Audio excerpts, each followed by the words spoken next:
Tomorrow marks exactly 5 years since the deadly shooting rampage at Sandy Hook Elementary in Newtown, Connecticut. Newtown 911, what's the location of the emergency? Sandy Hook School. I think there's somebody shooting in here at Sandy Hook School. These chilling 911 calls came in about 9:30 that morning. 20 first graders and 6 educators were killed when a gunman opened fire inside the school. Among the victims was the school's principal, Dawn Hochsprung.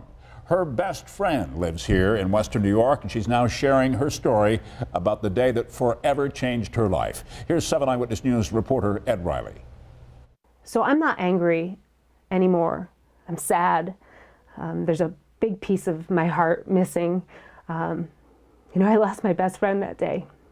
For Hamburg resident Melanie Bunch, life has not been the same after the Sandy Hook killings. This morning, Dawn Hochsprung is being remembered a hero. Even looking at 5-year-old archival news stories brings back a flood of painful memories. Have you watched it since? No, I actually haven't.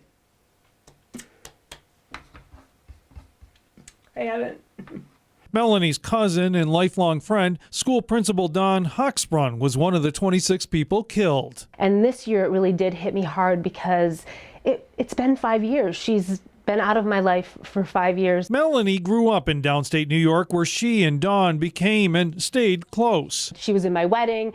We would take vacations together, so she was a big part of my life. But anger over the murders was so intense that Melanie said she had to come to terms with it, and the fact that shooter Adam Lanza had untreated mental health issues. I wrote a letter to Adam saying, I forgive you, that it probably wasn't his fault.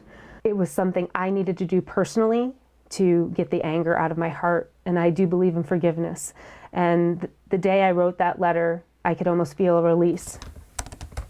Melanie is now devoting herself to inspiring others through education and reading, and it's based on a character her cousin created in life. Because she used to dress up as the Book Fairy at Sandy Hook. She was affectionately known as the Sandy Hook Book Fairy. A children's book and doll based on the Book Fairy are now in the final stages and expected to reach the market next year. But Sandy Hook also started a nationwide debate on guns and mental health, one that Melanie believes needs to continue. I see that they are really divided, and what they really need to do is come together and say, okay, we are going to do this, and we're going to do this together, because there is a solution out there.